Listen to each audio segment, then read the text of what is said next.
Smart money concept को समझने से पहले एक गेम खेलते हैं। यहाँ पर आपको दो बाउल दिखाई दे रहे हैं, एक बाउल में 500 रुपए हैं। अगर आपने गैस कर लिया तो 500 रुपए आपके, अगर नहीं गैस किया तो मेरे। ठीक है ठीक। तो यहाँ पर ध्यान से देखना।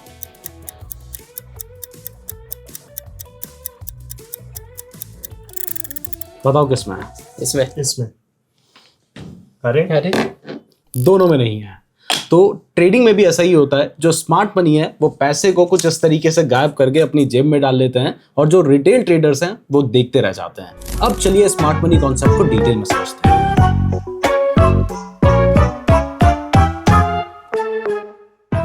हेलो एवरीवन, आज के लेक्चर में मैं आपको स्मार्ट मनी कॉन्सेप्ट्स के बारे में बताने वाला हूँ। लेकिन ये क्या होता है, इसका फायदा क्या है, ये सब समझने से पहले एक एग्जाम्पल देखते हैं। देखो, मैंने आपको पहले के लेक्चर में बताया है कि जब भी प्राइस किसी एक लेवल से एक बहुत इंपल्सिव मूव दिखाती है, मतलब बहुत तेजी से बढ़ती है, तो उसको हम क्या कहते हैं? उसको हम कहते हैं डिमांड जोन। यानी ये क्या है? ये हमारा डिमांड जोन है। और हमने आपको बताया कि जब भी प्राइस डिमांड जोन के पास आती है तो वहां से प्राइस के बढ़ने के चांसेस होते हैं। इसका मतलब यह है कि प्राइस जैसे ही इस लेवल के पास आई थी, इस लाइन के पास आई थी, तो यहां से तो प्राइस को बढ़ जाना चाहिए था। लेकिन एक्चुअल में यहां पर हुआ क्या, वो देखो। यहां पर प्राइस पहले थोड़ा सा नीचे गई और उसके बाद बढ़ी है। अब आप कहोगे थोड़ा सा नीचे जाके ऊपर गई, तो इससे हुआ क्या? इससे बहुत कुछ हुआ है। हुआ यह है कि अगर आपने इस तरीके को फॉलो किया होता तो आपने यहां पर अपना बाय करने का ऑर्डर लगाया होता। प्राइस पहले थोड़ा सा नीचे जाती, आपका स्टॉप लॉस हिट होता, आपका नुकसान होता, उसके बाद प्राइस बहुत तेजी से बढ़ जाती। यानी मूवमेंट बिल्कुल सही था, बस थोड़ा सा आपकी एंट्री गलत थी। और वो क्यों गलत थी? क्योंकि आप ट्रेडिशनल तरीकों का यूज कर रहे थे, जो कि मैंने अभी तक आपको सिखाए हैं। तो जो चीजें अभी तक मैंने आपको सिखाई हैं, जैसे मैंने आपको कैंडलस्टिक पैटर्न्स के बारे में सिखाया है, सपोर्ट रेजिस्टेंस के बारे में सिखाया है, ये सारी चीजें आपके लिए समझना बहुत ज्यादा जरूरी था। लेकिन अगर सिर्फ इसको समझ के आप ट्रेड करोगे तो ऐसी जगहों पे आप फंस जाओगे, आपके पहले स्टॉप लॉस हिट होंगे और प्राइस बाद में बढ़ जाएगी। और ज्यादातर ट्रेडर्स जो आज के टाइम पर मार्केट में नुकसान कर रहे हैं, वो इसी वजह से कर रहे हैं क्योंकि उनके पास सिर्फ ट्रेडिशनल नॉलेज है। वो सपोर्ट रेजिस्टेंस के बेसिस पे खेल रहे हैं, चार्ट पैटर्न्स के बेसिस पे खेल रहे हैं, कैंडलस्टिक पैटर्न्स के बेसिस पे खेल रहे हैं। वो स्मार्ट मनी कॉन्सेप्ट को नहीं समझ रहे हैं। तो आज के लेक्चर से हम स्मार्ट मनी कॉन्सेप्ट की ही शुरुआत करने जा रहे हैं। अभी तक मैं आपको बता दूं कि ये जो हमारी सीरीज चल रही है, इसमें हम बिल्कुल सीरीज वाइज हमारी टीम को ट्रेडिंग सिखा रहे हैं और साथ ही जो हमारी ऑडियंस है उनको भी जो ट्रेडिंग हम अपनी टीम को सिखा रहे हैं वो उनके पास भी वीडियो के माध्यम से पहुंच रही है। तो अगर आप सीरीज वाइज ये देखना चाहते हैं तो ऑलरेडी आप जानते हैं कि ये जो 4 वीडियोज हैं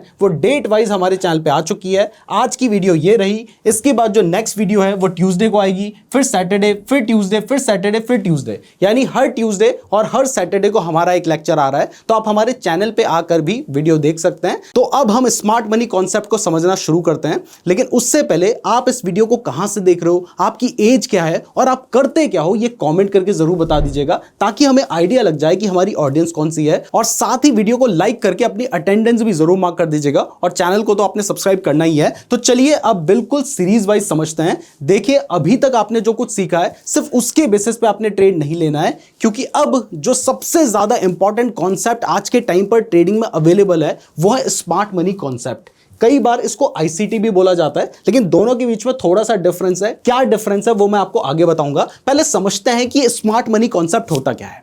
लेकिन इसको समझने से पहले आपको समझना होगा कि मार्केट किस तरीके से मूव करता है। अब मैं ऑलरेडी पिछली वीडियोस में बता चुका हूं कि मार्केट में सिर्फ 2 चीजें हैं जिसके बेसिस पे कोई भी चार्ट मूव कर रहा है। एक है डिमांड और दूसरा है सप्लाई। जब भी किसी चीज की डिमांड ज्यादा होती है, सप्लाई कम होती है, यानी खरीदने वाले लोग ज्यादा हैं, तो प्राइस क्या करती है? प्राइस बढ़ती है। और जब भी किसी चीज की डिमांड कम है लेकिन बेचने वाले लोग बहुत ज्यादा हैं, तो प्राइस क्या करती है? प्राइस गिरती है। ठीक है, इतना आपको क्लियर है? ये बेसिक चीज है जो आपको पता होनी चाहिए अगर आपको स्मार्ट मनी कॉन्सेप्ट को सीखना है। तो अब यहां पर जो दूसरी चीज आपको समझनी है वो है मार्केट में प्लेयर्स कौन कौन से होते हैं, यानी कौन कौन लोग हैं जो मार्केट में ट्रेड कर रहे हैं। सबसे पहले तो देखिए, आप और हम जैसे लोग हैं जिन्हें रिटेल ट्रेडर्स कहा जाता है, जिसमें मैं हो गया, आप हो गया, या जो जनरल पब्लिक हो गई, जो लोग इस वीडियो को देख रहे हैं, वो सब क्या है? वो रिटेल ट्रेडर्स हैं। क्योंकि हमारी जो कैपिटल होती है वो कम होती है। अगर मैं 2-3 करोड़ रुपए से भी ट्रेड कर रहा हूं तो वो एक कम कैपिटल है। अगर आप 10-20 लाख रुपए, 50 लाख रुपए, कितने भी अमाउंट से ट्रेड कर रहे हो, मतलब 4-5 करोड़ रुपए से भी ट्रेड कर रहे हो, तो वो एक छोटी कैपिटल मानी जाती है। क्यों छोटी कैपिटल है वो यहां पे पता चलेगा। अब हम लोग क्या हैं, हम रिटेल ट्रेडर्स हैं, हमारी कैपिटल कम है, तो हम मार्केट को मूव होते हुए देखते हैं। हम देखते हैं कि भाई ये तो चार्ट पैटर्न बन रहा है, ये सब हो रहा है, और हमें कहा जाता है डम मनी। जबकि जो दूसरे प्लेयर्स हैं मार्केट में वो होते हैं बड़े बड़े इंस्टीट्यूशंस, बड़े बड़े हेज फंड्स, बड़े बड़े बैंक्स, बड़े बड़े म्यूचुअल फंड्स। ये लोग क्या हैं, इनके पास बहुत बड़ी कैपिटल है। कोई म्यूचुअल फंड 2-4 करोड़ से ट्रेड थोड़ी लेगा, वो 2000 करोड़ 5000 करोड़ रुपए के भी ट्रेड्स ले सकते हैं। अदरवाइज 100 करोड़ 200 करोड़ 500 करोड़ के वो लोग ट्रेड लेते हैं।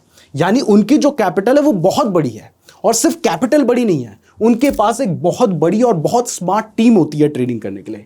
दूसरा, उनके पास जो टेक्नोलॉजी होती है वो भी बहुत एडवांस होती है। इवन मैं आपको बता दूं कि आज के टाइम पर आप सुन रहे हैं कि एल्गोस के थ्रू ट्रेडिंग की जाती है, लेकिन ये जो स्मार्ट मनी है ना, आज से 20 साल पहले 2008-9 के आसपास भी ये लोग एल्गोस का यूज करके ट्रेडिंग कर रहे थे। तो आप समझ सकते हैं कि कितनी एडवांस टेक्नोलॉजी उनके पास आज के टाइम पर होगी। इसके अलावा सबसे ज्यादा जो ट्रेडिंग में इंपॉर्टेंट होती है वो होती है इंफॉर्मेशन।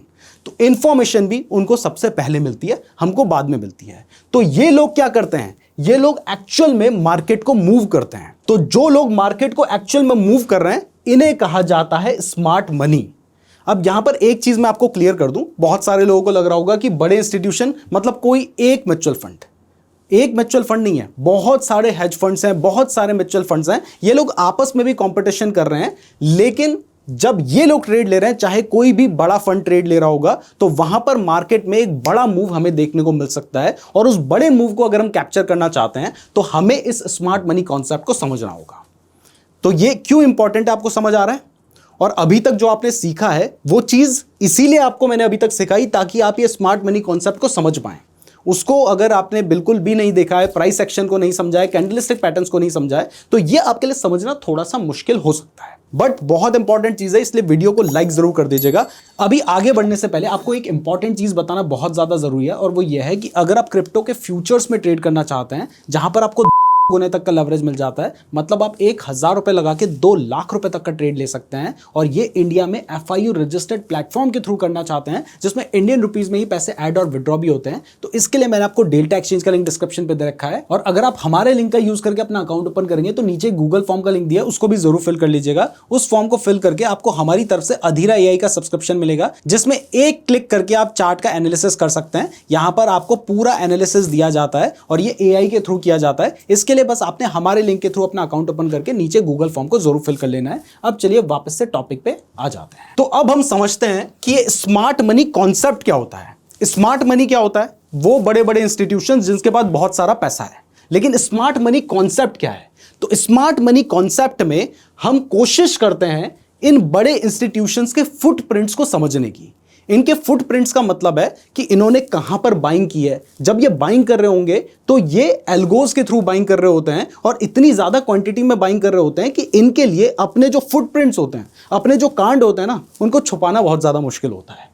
तो इनके जो फुटप्रिंट्स हैं, यानी कहां पर इन्होंने बाइंग की है, कहां पर इन्होंने सेलिंग की है, इसको समझने को हम कहते हैं स्मार्ट मनी कॉन्सेप्ट्स। और इसको समझ के हम क्या करेंगे, इसको जब हमें समझ आएगा कि अच्छा ये यहाँ पे बाइंग कर रहे हैं, तो हम भी उनके साथ ही बाय करेंगे ना। हमें पता है जब वो बाइंग करेंगे हैवी क्वांटिटी में करेंगे, और वो बाइंग करेंगे तो क्या बढ़ेगी, डिमांड बढ़ेगी, और जब ज्यादा डिमांड बढ़ेगी तो प्राइस बढ़ेगी। तो हमें पता है कि ये बाइंग कर रहे हैं, प्राइस बढ़ने वाली है, तो हम भी साथ में बाय कर सकते हैं। तो इसके लिए हम यूज करते हैं स्मार्ट मनी कॉन्सेप्ट का। और क्यों इंपॉर्टेंट है? सबसे पहला, इनके पास ज्यादा पैसा है तो मूव्स क्या आएंगे, बड़े मूव्स आएंगे। नॉर्मली आपको देखने को मिलेगा छोटी छोटी कैंडल, लेकिन जब स्मार्ट मनी बाय करेगा तो आपको बहुत बड़ी बड़ी कैंडल्स देखने को मिलेंगे, बहुत बड़े बड़े मूव्स देखने को मिलेंगे। तो आप ज्यादा बड़े मूव्स को यहां पर कैप्चर कर सकते हैं, क्योंकि यहां पर जो वॉल्यूम होगा वो बहुत बड़ा होगा। और दूसरा, मैं आपको बता चुका हूं कि आज के टाइम पर 80 to 90% जो ट्रेडिंग होती है वो कोई इंसान नहीं कर रहा है, वो एल्गोस कर रहे हैं। ये हाई फ्रीक्वेंसी एल्गोस होते हैं जो बहुत फास्ट ट्रेड्स को एग्जीक्यूट करते हैं। तो इस वजह से इनके लिए अपने फुटप्रिंट्स को जो छुपाना है वो बहुत ज्यादा मुश्किल होता है। अब अभी तक मैंने आपको फुटप्रिंट्स तो बता दिया, लेकिन इनके फुटप्रिंट्स आखिर में होते क्या हैं? कौन से फुटप्रिंट्स है, कौन से पैरों के इनके निशान हैं जिनको हम पढ़ेंगे? मतलब अगर हमें पता है कि SMC यहां से गए हैं, अपने निशान छोड़ के गए हैं, तो हम भी पीछे पीछे उनके निशानों को देखते हुए आ रहे हैं कि अच्छा यहां पे तुमने बाइंग की है, मैं भी आ गया जी, और जब तुम उनके साथ चलोगे तभी पैसे कमा पाओगे। अगर तुम किसी बहुत ज़्यादा जिसके पास पैसे हैं, बहुत ज़्यादा टेक्नोलॉजी है, बहुत ज़्यादा इंफॉर्मेशन है, उनके अगेंस्ट ट्रेड लोगे तो तुम पैसे डुबाओगे। और वो चाहते हैं कि तुम उनके अगेंस्ट ट्रेड लो ताकि तुम पैसे डुबाओ और वो पैसे कमाएं। लेकिन इस कोर्स को देखने के बाद ऐसा नहीं होगा। तुम उनके साथ रहोगे और पैसे कमाओगे, लेकिन तुम्हें वीडियो को पूरा ध्यान से देखना होगा और तुम्हें भी यहां पर ध्यान से समझना होगा। तो अब समझते हैं कि उनके फुटप्रिंट्स आखिर में है क्या। तो सबसे पहले देखो, जब भी कोई बड़ा इंस्टीट्यूशन ट्रेड ले रहा होता है तो वो कोई 100 या 1000 क्वांटिटी नहीं खरीद रहा है, वो कई बार 5000, 10,000, 20,000, 50,000 और 1,00,000 क्वांटिटी खरीद रहा है। यानी अगर वो बाय कर रहा है तो 1,00,000 क्वांटिटी बाय कर रहा है, क्योंकि अगर उसे 1000 करोड़ का 500 करोड़ का ट्रेड लेना है तो हजारों क्वांटिटी से काम नहीं चलेगा, हो सकता है लाख क्वांटिटी वो बाय कर रहा होगा। तो इतनी ज्यादा क्वांटिटी वो लोग बाय कर रहे हैं। तो अगर वो एकदम से बाइंग कर लेंगे तो एकदम से जब 1,00,000 क्वांटिटी की डिमांड आएगी तो फिर तो प्राइस ऊपर बढ़ जाएगी ना। तो वो उनके तो जो ऑर्डर्स होंगे वो एग्जीक्यूट ही नहीं हो पाएंगे, और अगर एग्जीक्यूट होंगे तो बहुत महंगे में जाके एग्जीक्यूट होंगे। तो वो पागल थोड़ी है कि बहुत महंगे में जाके खरीदेंगे। वो चाहते हैं कि जो अभी प्राइस चल रही है उसी प्राइस में वो अपने ऑर्डर को एग्जीक्यूट करें, लेकिन वो खरीदना भी बहुत हैवी क्वांटिटी में चाहते हैं। मतलब डिमांड भी ला रहे हैं लेकिन चाह रहे हैं प्राइस बढ़े भी ना। तो इसके लिए वो लोग क्या करते हैं, वो एक टेक्नोलॉजी का या एक तरीके का यूज करते हैं जिसको कहा जाता है ब्लॉक्स। यानी अगर उनका 1,00,000 क्वांटिटी का ऑर्डर है तो वो उसको अलग अलग ब्लॉक्स में तोड़ देते हैं। उन्होंने हो सकता है 5-5 हज़ार के ब्लॉक्स में तोड़ दिया उसको। तो एक साथ 1,00,000 क्वांटिटी का ऑर्डर नहीं जाएगा, 5-5 हज़ार ब्लॉक्स में अगर उन्होंने उसे तोड़ दिया है, मतलब अगर उन्हें 100 करोड़ का ऑर्डर डालना था तो उन्होंने 5-5 करोड़ के छोटे छोटे ऑर्डर्स में उसको तोड़ दिया। तो इस तरीके से वो अपने ब्लॉक्स में ऑर्डर को तोड़ देते हैं। तो एक बार उनका मान लीजिए एक 5 करोड़, 10 करोड़, 15 करोड़ का ट्रेड एग्जीक्यूट हो चुका है, लेकिन अभी भी उनका 85 करोड़ का ट्रेड एग्जीक्यूट होना है। बट होता क्या है कि यहीं पे आप ध्यान से समझना कि उनके फुटप्रिंट्स हैं क्या, तभी आपको चीजें क्लियर होंगी। तो होता क्या है कि देखो, उन्हें उनके थोड़े ऑर्डर्स तो एग्जीक्यूट हो चुके हैं और वो कितनी भी कोशिश कर ले, मैंने आपको कहा है ना कि वो अपने फुटप्रिंट्स को छुपा नहीं पाते। यहीं पे वो लोग फंस जाते हैं, क्योंकि जैसे ही उन्होंने यहां पर डिमांड लाई होगी, अगर बाय करने का ही मैं आपको एग्जांपल दे रहा हूं, सेम शॉर्ट करने वाली बात भी बिल्कुल सेम है। तो उन्होंने जैसे ही बाय किया होगा तो बड़ी सी एक कैंडल बनी होगी, फिर बड़ी कैंडल बनी होगी, फिर बड़ी कैंडल बनी होगी। यानी उनके कुछ ऑर्डर्स तो एग्जीक्यूट हो गए, लेकिन जो बचे हुए ऑर्डर्स थे अब वो तो उसे मान लीजिए इस प्राइस पे ही बाय करना चाहते हैं, लेकिन प्राइस ऊपर जा चुकी है। तो अब ऐसे में उनके पास बहुत सारा पैसा है, बहुत सारी इंफॉर्मेशन है, बहुत सारी टेक्नोलॉजी है, तो वो कोशिश करते हैं कि दोबारा से प्राइस को नीचे लाया जाए। क्यों लाया जाए? क्योंकि यहां पर वो क्या कर रहे हैं, यहां पर वो बाइंग कर रहे हैं, वो यहां पर खरीदना चाहते हैं और वो कम पैसे में खरीदना चाहते हैं। इसलिए वो क्या करेंगे, वो प्राइस को नीचे लाने की कोशिश करेंगे। नीचे लाने के लिए वो कई बार सप्लाई बढ़ाएंगे, या फिर कई बार मिस इन्फॉर्मेशन फैलाएंगे, या फिर आप लोगों को चार्ट्स में बेवकूफ़ बनाएंगे। जैसे मैंने दिखाया था, प्राइस पहले थोड़ा सा नीचे आई तो आप लोगों को बेवकूफ़ बनाना बहुत आसान है उनके लिए, यही उनका काम है। क्योंकि हम लोग तो देख रहे हैं कि थोड़ी बहुत क्वांटिटी हमने बाई करनी है, उन्हें तो बहुत हैवी क्वांटिटी बाई करनी है ना। तो इसके लिए वो प्राइस को थोड़ा नीचे लाएंगे ताकि उनके जो ऑर्डर्स हैं वो एग्जीक्यूट हो जाएं और प्राइस आगे बढ़ जाए। ठीक है, इतना आपको क्लियर हो गया। तो अब यहां पर पहला फुटप्रिंट उन्होंने क्या छोड़ा, उन्होंने पहला फुटप्रिंट यह छोड़ा कि जब प्राइस ऊपर गई थी तो यहां पर वो अपने ऑर्डर्स को फिल करने के लिए वापस आते हैं, यानी रीमिटिगेशन होता है यहां पर। तो रीमिटिगेशन जब होता है तब हम क्या कर सकते हैं, तो हमें पता है कि अगर हमें यह पता है कि ये मूव स्मार्ट मनी लेके आए हैं, तो हम भी उनके साथ साथ जब वो प्राइस को नीचे लेके आए होंगे, हमने भी यहां पर अपना एक छोटा सा बाय करने का ऑर्डर लगा लिया, तो मेरा ऑर्डर भी एग्जीक्यूट हो जाएगा। उसके बाद आपको पता है कि उनके पास अच्छा खासा पैसा है। अब सारा काम वो कर रहे हैं और फायदा कौन कमाएंगे, हम कमाएंगे। तो ये आपको क्लियर हुआ? Yes sir. तो ये क्या है, ये है स्मार्ट मनी कंसेप्ट, और यही चीज लोग नहीं समझते हैं जिसकी वजह से उन्हें नुकसान हो रहा होता है। तो यहां से आपको एक फुटप्रिंट उनका समझ आया। इसके बाद कई बार क्या होता है कि देखो, मैंने आपको बताया कि उन्हें बहुत हैवी क्वांटिटी बाय करनी है, उनके पास बहुत सारे ब्लॉक्स में उन्होंने तोड़ रखा है। तो जब वो बाइंग कर रहे होते हैं तो उन्होंने बाय किया, लेकिन जब उनके ब्लॉक्स भी गए हैं ना, तो वो भी एक बड़ा अमाउंट है, तो उससे भी डिमांड बढ़ के कई बार गैप बन जाता है। मतलब यहां पर प्राइस जो थी वो 100 रुपए पे थी, लेकिन सीधा 102 रुपए पे आई है। तो अब उनके कई सारे ऐसे ऑर्डर होंगे जो 100 रुपए या 10 पैसे पे रहे होंगे, 100 रुपए या 101 रुपए पे रहे होंगे। मतलब बहुत सारे ऑर्डर्स उनके बीच में रह गए होंगे। तो जब उनके बीच में जो ऑर्डर्स रह गए हैं, अब उन्होंने तो 100 करोड़ का पूरा ट्रेड लेना है ना, तभी तो उन्हें फायदा होगा। उन्हें 100 करोड़ लगा रखे हैं, 1 आधा करोड़ का फायदा हो गया तो उनके लिए कोई बड़ी बात नहीं है।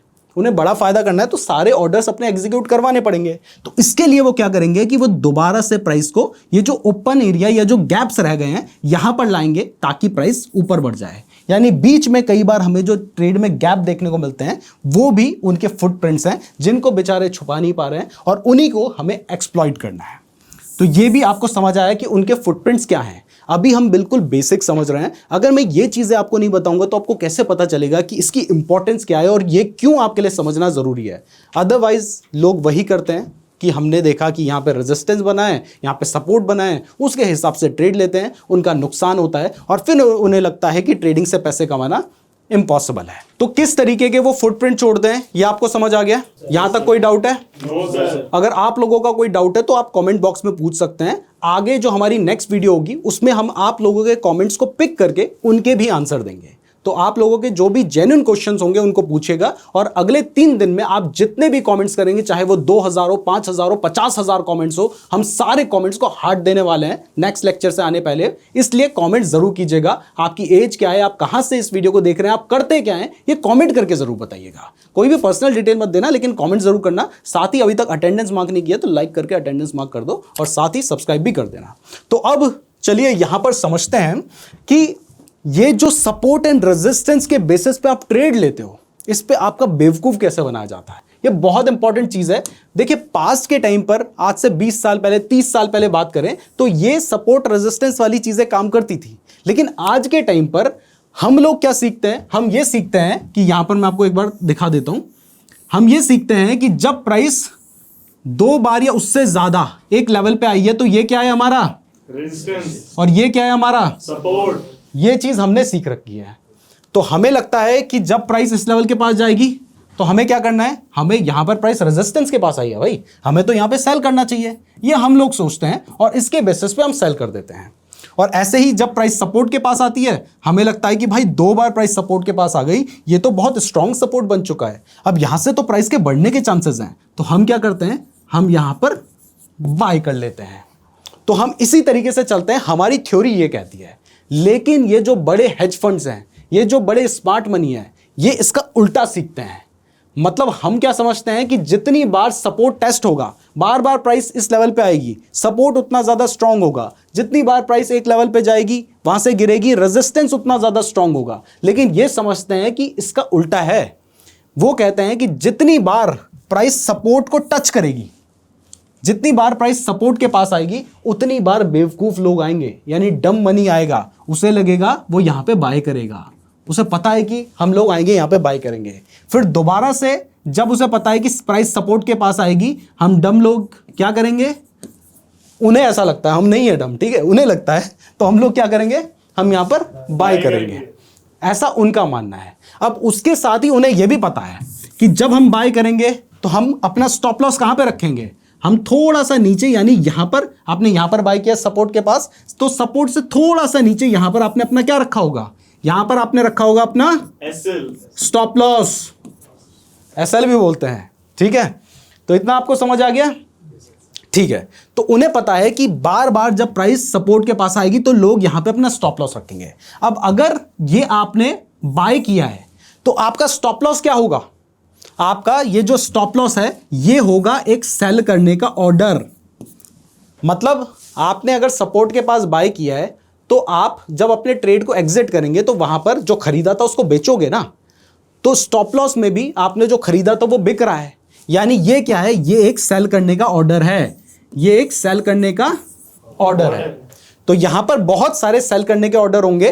तो अब उन्हें क्या करना है? उन्हें बाय करना है, ठीक है। तो उन्हें चाहिए बेचने वाले लोग। अब वो पता है उन्हें कि यहां से प्राइस ऊपर जानी है, तो उन्हें चाहिए कि बेचने वाले लोग हों। अब उन्हें 1 लाख क्वांटिटी खरीदनी है, तो वो तो बेचने वाले लोग ही नहीं है, कैसे खरीदेंगे? तो उनको चाहिए ना कि बेचने वाले लोग होने चाहिए।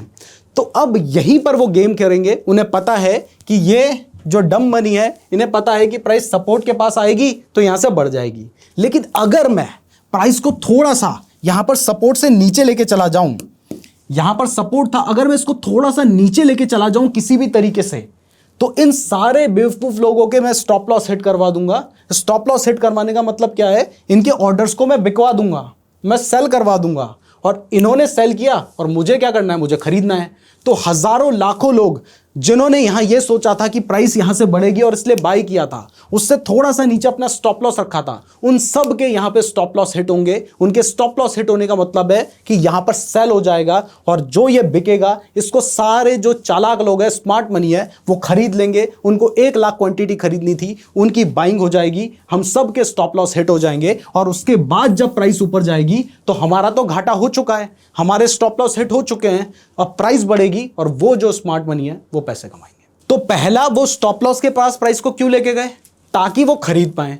दूसरा, वो इसलिए स्टॉप लॉस के पास प्राइस को लेके गए ताकि वो सस्ते में खरीद पाए। तो उनका डबल फायदा हो गया और हमारा नुकसान ही नुकसान हो रहा है। और इसी वजह से ट्रेडर्स पैसे नहीं कमा पा रहे हैं, क्योंकि जो आप नुकसान करते हो वही उन स्मार्ट मनी का प्रॉफिट होता है।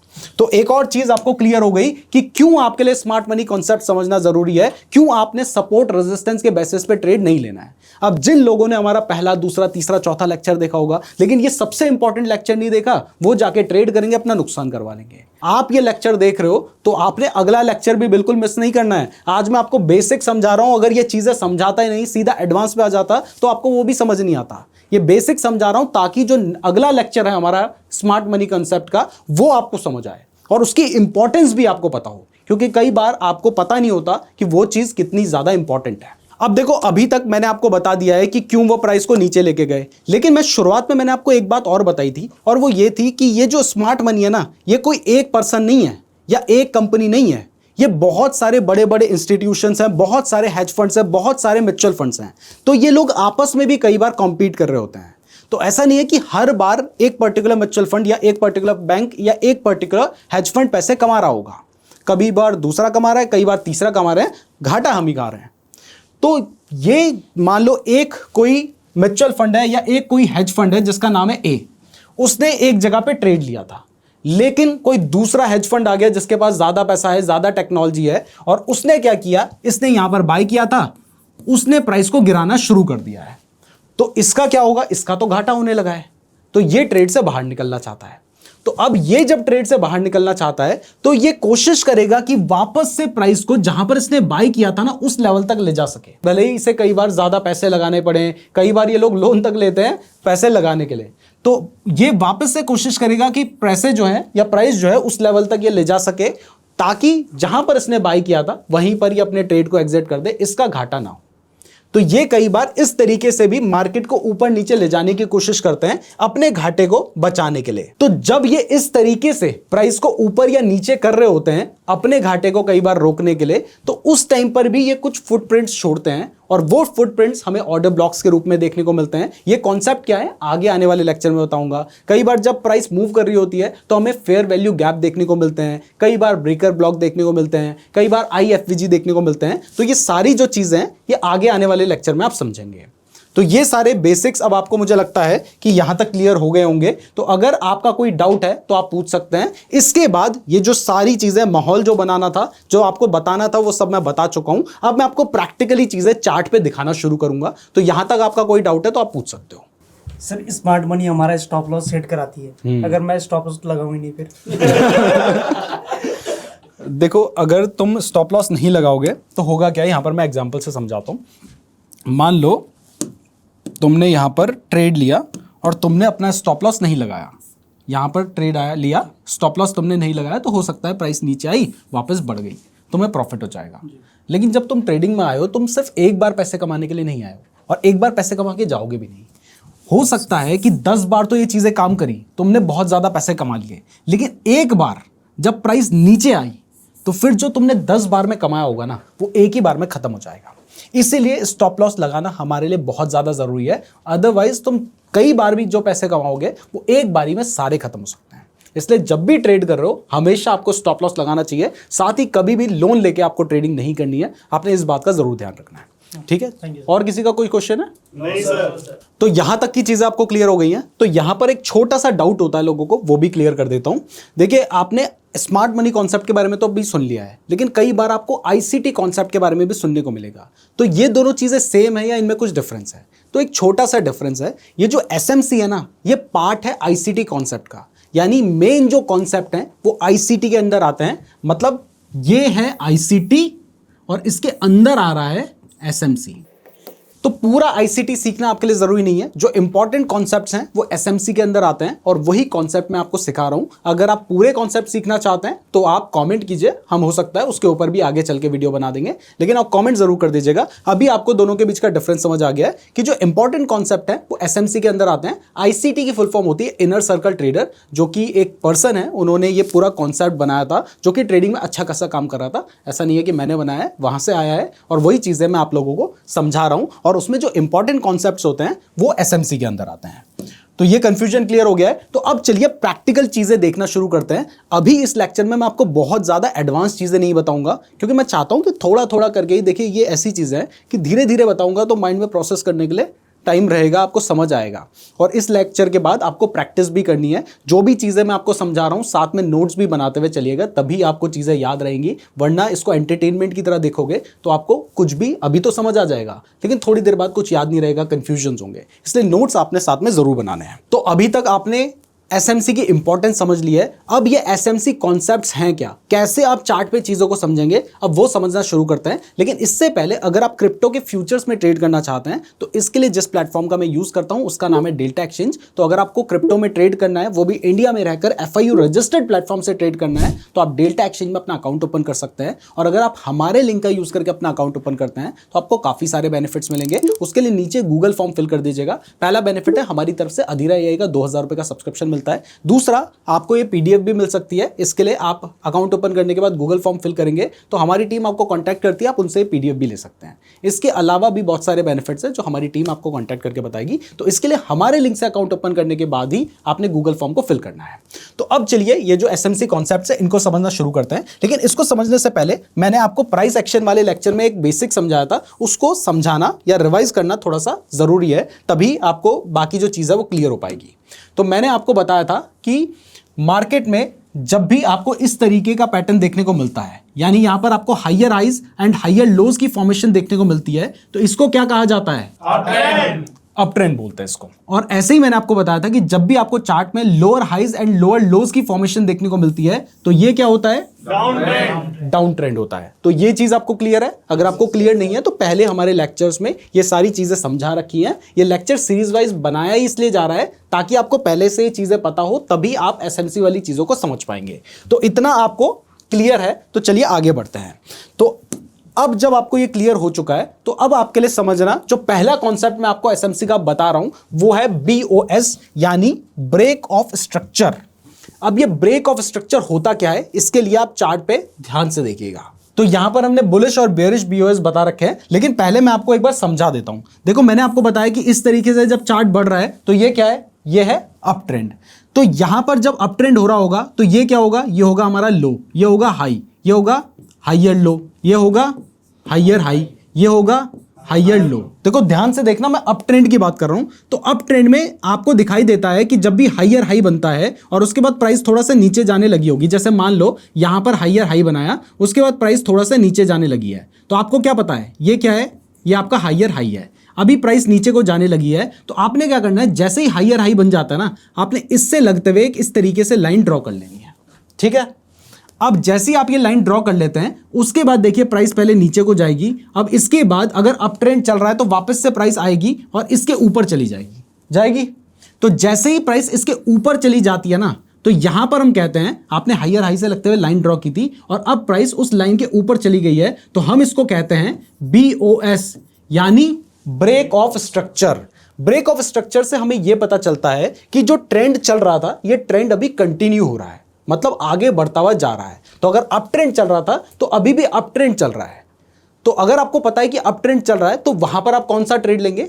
आप सिर्फ बाय करने का ट्रेड ही प्लान करेंगे, आप शॉर्ट करने का ट्रेड प्लान नहीं करेंगे। ये बहुत ज्यादा इंपॉर्टेंट है, क्योंकि ट्रेडिंग में आपको पहले से पता होना चाहिए, आपका एक बायस होना चाहिए कि आप बाय करने का ट्रेड लेंगे या शॉर्ट करने का ट्रेड लेंगे। उसके बाद आप डिसाइड करेंगे कि आपको कैसा ट्रेड लेना है। तो ये चीज आपको क्लियर हो गई है कि बुलिश BOS क्या होता है। अब मैंने आपको बताया है कि जब प्राइस गिर रही होती है तो कुछ इस तरीके से गिरती है, और यहां पर क्या बनाती है प्राइस? यहां पर प्राइस बनाती है लोअर लो और लोअर हाई, लोअर लो और लोअर हाइज की फॉर्मेशन हमें देखने को मिलती है।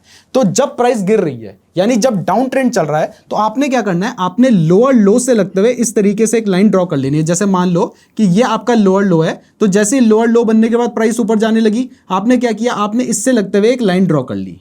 अब दोबारा से जैसे ही प्राइस इस लेवल के नीचे आ जाएगी, ये आपका क्या था, लोअर लो था, प्राइस जैसे ही इस लेवल के नीचे आती है तो यहां पर क्या होगा, यहां पर होगा हमारा ब्रेक ऑफ स्ट्रक्चर। और ये कौन सा ब्रेक ऑफ स्ट्रक्चर है, ये बेरिश ब्रेक ऑफ स्ट्रक्चर है। यानी इस पैटर्न के बनने के बाद हम कंफर्म होते हैं कि अगर डाउन ट्रेंड चल रहा था तो अभी भी डाउन ट्रेंड कंटिन्यू हो रहा है।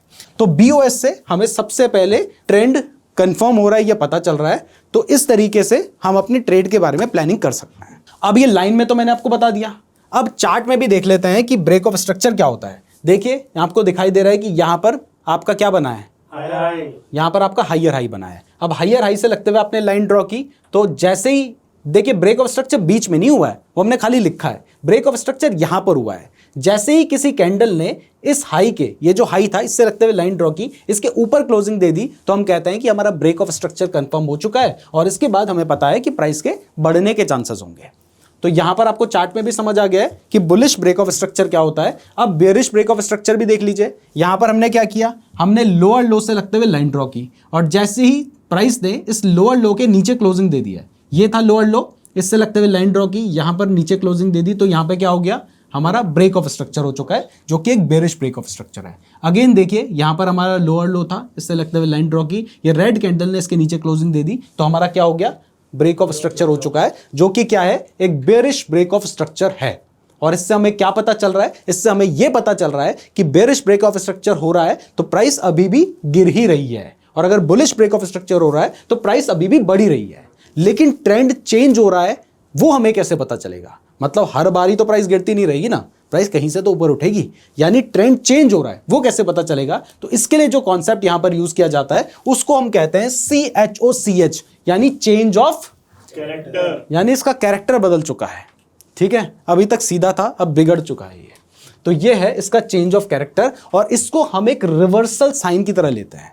ये भी हमारे लिए जानना जरूरी है, क्योंकि अगर हमें पता है कि यहां से रिवर्सल आ सकता है, तो रिवर्सल आ रहा है, अगर मान लीजिए आप अगर शॉर्ट करने का ट्रेड ले रहे थे और आपको पता है कि रिवर्सल आ रहा है, तो फिर आप अपने ट्रेड को बाय करने के हिसाब से चेंज कर सकते हैं। तो ये हमें पता चलता है चेंज ऑफ कैरेक्टर से। और ये जो चेंज ऑफ कैरेक्टर है, इसको आप एक पहली वार्निंग की तरह ले सकते हैं। मतलब मार्केट आपको वार्निंग दे रहा है कि देख मैं बदलने वाला हूं, लेकिन वो वार्निंग आपको समझ आएगी चेंज ऑफ कैरेक्टर से। अब चार्ट में आप इस चेंज ऑफ कैरेक्टर को कैसे देखेंगे वो समझते हैं। तो इसके लिए मैं सीधा आपको ये जो हमने ड्राइंग कर रखी है इसमें ही लेके चलते हैं।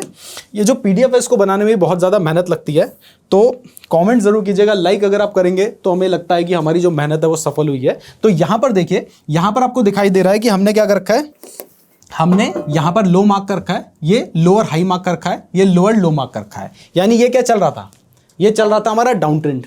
अब हमेशा तो ऐसा नहीं होगा ना कि लोअर हाई लोअर लो चल रहा है। कई बार देखिए प्राइस इस तरीके से यहाँ पे लो बना, यहाँ पे लोअर हाई बना, उसके बाद प्राइस नीचे आई, फिर से लोअर लो बना, फिर प्राइस ऊपर गई, यहाँ पे लोअर हाई बनाया। अब इसके बाद प्राइस क्या थी, ये जो लोअर लो था इससे नीचे नहीं निकल पाई, या फिर कई बार निकल भी गई, मान लो निकल गई, लेकिन इसके बाद ये जो लोअर हाई था इससे अगर ऊपर निकल जाती है, तो हमने क्या करना है, जब भी चार्ट में आपको लोअर हाई बनता हुआ नजर आएगा, जैसे ये वाला एक लोअर हाई बना, तो आपने इससे लगते हुए एक लाइन ड्रॉ कर ली। आपने वेट करना है कि क्या प्राइस इससे ऊपर निकल रही है, तो निकली, यहाँ पे प्राइस नहीं निकली, तो यहां पर कोई भी चेंज ऑफ कैरेक्टर नहीं हुआ। हमने इससे लगते हुए भी मार्क कर रखी होगी, यहां पर हमारा ब्रेक ऑफ स्ट्रक्चर हो गया, तो हमें पता है कि हमारा ट्रेंड जो है वो कंटिन्यू हो रहा है। बट इसके बाद हमने फिर से देखिए, यहां पर जब हम आए तो हमने यहां से लगते हुए एक लाइन ड्रॉ कर दी, उसके बाद प्राइस नीचे गई, लेकिन थोड़ी देर बाद हम क्या देखते हैं कि प्राइस ने क्या किया, ये जो हमारा लोअर हाई से लगते हुए हमने लाइन ड्रॉ की थी, इसके ऊपर क्लोजिंग दे दी है। तो इसका मतलब होता है कि चेंज ऑफ कैरेक्टर हो चुका है। अभी तक प्राइस गिर रही थी, अब प्राइस के यहां से ऊपर जाने के चांसेस हैं, गारंटी नहीं है, चांसेस हैं। तो चांसेस हैं ये हमें पता है, तो इसका मतलब क्या है, अब हम अपने जो हमारा जो बायस था उसको चेंज करेंगे, उसके हिसाब से स्ट्रैटेजी ढूंढेंगे, उसके हिसाब से आगे जो मैं आपको कॉन्सेप्ट समझाऊंगा, order block, fair value gap, ये सारी चीजें देखेंगे। तो आपको पता चल गया कि चेंज ऑफ कैरेक्टर कैसे होता है। ये मैंने आपको दिखाया कि आपका एक तरह से बुलिश चेंज ऑफ कैरेक्टर है, क्योंकि पहले प्राइस गिर रही थी और यहां से प्राइस बढ़ गई है। अब इसी चीज को आप यहां पर चार्ट में भी देख सकते हैं। देखिए चार्ट में हमेशा बिल्कुल एक्यूरेट चीजें नहीं होती हैं। आप अगर ध्यान से देखेंगे तो आपको दिखाई देगा कि यहां से हमने BOS मार्क कर रखा था, इस तरीके से BOS मार्क कर रखा था, और यहां पे हमने मार्क कर रखा था CHO CH के लिए, और उसके बाद हमें दिखाई देता है कि यहां पर जो क्लोजिंग है वो इसके ऊपर हो चुकी है। तो इसका मतलब यहां पर चेंज ऑफ कैरेक्टर हो चुका है। अभी तक प्राइस गिर रही थी, अब प्राइस के बढ़ने के चांसेस हैं, और उसके बाद आप देखते हैं कि प्राइस यहां पर हमें बढ़ती हुई नजर आती है। तो इस तरीके से हमें चेंज ऑफ कैरेक्टर का पता चल गया है। अब इसके बाद बेरिश चेंज ऑफ कैरेक्टर भी देख लेते हैं। अब बेरिश चेंज ऑफ कैरेक्टर भी आपके लिए समझना बहुत ज़्यादा आसान है। तो यहाँ पर ध्यान से देखिए, आपको पता है कि होता क्या है कि पहले प्राइस अप ट्रेंड में चल रही है, अप ट्रेंड में चल रही है, तो आपको पता है higher highs and higher lows की फॉर्मेशन देखने को मिलेगी। तो आप क्या कर रहे होंगे, जैसे यहाँ पर आपका हाई बना होगा तो आपने इस तरीके से लगते हुए एक लाइन ड्रॉ की होगी। ये क्या होगा, यहाँ पर आपका BOS होगा। तो हमने मार्क नहीं कर रखा, लेकिन यहाँ पर BOS हुआ है। ऐसे ही यहाँ पर हमने देखा, यहाँ पर हमारा क्या हुआ, BOS हो चुका है, और वो BOS यहाँ पे हुआ है। ऐसे ही हमने यहाँ पर भी लाइन मार्क करके रखी होगी, लेकिन इस बार प्राइस इससे ऊपर नहीं गई। तो हमने देखा जब प्राइस इससे ऊपर नहीं गई तो हमने क्या किया, हमने इसका जो हायर लो था उससे लगते हुए एक लाइन ड्रॉ कर दी कि भाई ऊपर नहीं गई तो नीचे जा रही होगी। और जैसे ही किसी प्राइस ने इस हायर लो के नीचे क्लोजिंग दे दी है तो इस जगह पर क्या हुआ है, हमारा चेंज ऑफ कैरेक्टर हो चुका है, जो कि बेरिश चेंज ऑफ कैरेक्टर है, क्योंकि पहले प्राइस बढ़ रही थी, अब प्राइस गिरने लगी है। अब जब प्राइस गिरने लगी है तो हम क्या करेंगे, अब हम BOS को कहाँ ढूंढेंगे, हम यहाँ पर ढूंढेंगे। हम इससे लगते हुए लाइन ड्रॉ करेंगे। अब क्योंकि डाउन ट्रेंड हो चुका है ना, तो यहां पर हमने अपना BOS मार्क किया, प्राइस ने इसके नीचे क्लोजिंग दी, तो हम कंफर्म हो गए कि भाई डाउन ट्रेंड शुरू हो चुका है। तो हम यहां से अपना ट्रेड जो है वो उस तरीके से प्लान कर सकते हैं। अब इधर पे भी आपको दिखाई दे रहा है कि पहले क्या चल रहा था, पहले आपको दिखाई दे रहा है कि यहां पर आपका अप ट्रेंड चल रहा था। देखिए BOS यहां पर हो रहा था, फिर से आपको दिखाई दे रहा है कि यहां पर अप ट्रेंड चल रहा था, तो इस जगह पर आपका BOS हुआ। लेकिन इसके बाद यहां पर क्या रहा होगा, यहां पर आपका रहा होगा हायर लो, और उसके बाद आपने इससे लगते हुए एक लाइन ड्रॉ की, जो कि हमने यहाँ पर कर रखी है। तो जैसे ही हमने ये लाइन ड्रॉ की, आपने देखा कि इस जगह पर जो प्राइस है उसने उसके नीचे क्लोजिंग दे दी है, और जैसे ही क्लोजिंग दी तो हमें पता चल गया कि यहाँ पे क्या हो चुका है, चेंज ऑफ कैरेक्टर हो चुका है, यानी प्राइस के गिरने के चांसेस हैं। और उसके बाद जब प्राइस गिरी है तो हमने फिर क्या किया, जब प्राइस गिर गई तो हमने जो हमारा यहाँ पर लो था उससे लगते हुए लाइन ड्रॉ की है, और इसके बाद आप देख सकते हैं कि यहाँ पर हमारा ब्रेक ऑफ स्ट्रक्चर हुआ है, यानी डाउन ट्रेंड कंफर्म हो चुका है। तो आज आपको पता चला है कि कैसे आप कंफर्म होंगे कि यहाँ पर डाउन ट्रेंड आगे भी कंटिन्यू हो रहा है या फिर ट्रेंड रिवर्स हो रहा है। अब यहीं पर हमने एक छोटी सी चीज मार्क कर रखी है जिसमें हमने लिखा है OB की फुल फॉर्म होती है ऑर्डर ब्लॉक। अब ये ऑर्डर ब्लॉक क्या है, ये मैं आपको आगे आने वाला जो हमारा लेक्चर होगा उसमें बताऊंगा। देखिए इस लेक्चर में मैंने आपको स्मार्ट मनी कंसेप्ट की इंपॉर्टेंस बताई है, साथ ही एक बेसिक चीज होती है मार्केट स्ट्रक्चर, जिसमें हम BOS एंड CHO CH की बात करते हैं, वो भी मैंने आपको यहां पर क्लियर कर दिया है। अब जो नेक्स्ट लेक्चर होगा ये एक एडवांस लेक्चर होगा, जिसमें मैं आपको order block, breaker block, fair value gap, inverse fair value gap, BPR, CASD, price time theory, SMT, OT, यानी इतने सारे कॉन्सेप्ट के बारे में बताऊंगा। तो बहुत ही ज्यादा इंपॉर्टेंट वो वीडियो होने वाली है, इसलिए उस लेक्चर को बिल्कुल ध्यान से देखिएगा। तो नेक्स्ट लेक्चर में ये सारी चीजें आप सीखने वाले हैं। मैं आपको बता दूं कि जो चीजें मैं आपको फ्री में सिखा रहा हूं ना यहां पर, इसके लिए लोग 25 से 30 हजार रुपए चार्ज करते हैं। आपको बस वीडियो को लाइक करना है, कमेंट करना है, साथ ही इस वीडियो को आपने अपने दोस्तों के साथ शेयर करना है। और ध्यान रखना है कि ये वाला जो लेक्चर आपको देखने को मिला है ये 4 अप्रैल को देखने को मिला है। इसके बाद अगला लेक्चर 7 अप्रैल को यानी ट्यूसडे को आएगा, फिर 11 अप्रैल सैटरडे, फिर ट्यूसडे, फिर सैटरडे, और फिर से वापस ट्यूसडे को आपको लेक्चर देखने को मिलेगा। और इस तरीके से आपका जो पूरा कोर्स है वो कंप्लीट हो जाएगा। इस कोर्स की जो प्लेलिस्ट है वो आपको डिस्क्रिप्शन पे देखने को मिल जाएगी, या फिर प्लेलिस्ट सेक्शन में जाकर भी आप पूरी वीडियोस को एक साथ देख सकते हैं। जो पास में वीडियोस आ चुकी है उनको भी आप देख सकते हैं। और अगर आप चाहते हैं कि आपको नोटिफिकेशन मिल जाए तो इसके लिए हमारे चैनल को सब्सक्राइब कर लीजिएगा। साथ ही डेल्टा एक्सचेंज का लिंक मैंने आपको डिस्क्रिप्शन में दे रखा है। अगर आप क्रिप्टो में ट्रेड करना चाहते हैं, ये सारी चीजें हमने पिछले लेक्चर में सिखा रखी है, तो पहले वहां पे अपना अकाउंट ओपन कर लीजिएगा। साथ ही नीचे गूगल फॉर्म का लिंक दे रखा है, अकाउंट ओपन करने के बाद वो गूगल फॉर्म भी जरूर फिल कर लीजिएगा। अगर आप ये पूरी प्लेलिस्ट देखना चाहते हैं तो आप यहां पर क्लिक करके देख सकते हैं। धन्यवाद।